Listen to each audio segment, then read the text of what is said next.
আমি একটা জাতীয় সড়কের পাশে উবাদ, ঠিক আছে, পাশে উবাদ। তো কত হইল গিয়া লাটম্বাই দেখি ঘুরি আই আর ও আমার গাড়ি রাখা। হ্যাঁ, ও পেঁপের আলি মানে 20 টাকা, 3টা 20 টাকা আর 4টা 20 টাকা। এই মানে খাসকলা খান্দা 20 টাকা, এটা 10 টাকা আটি, ঠিক আছে।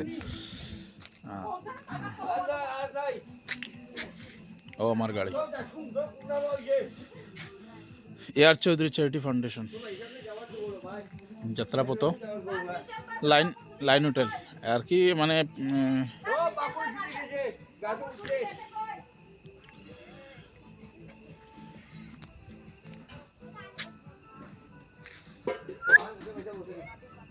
ওকে।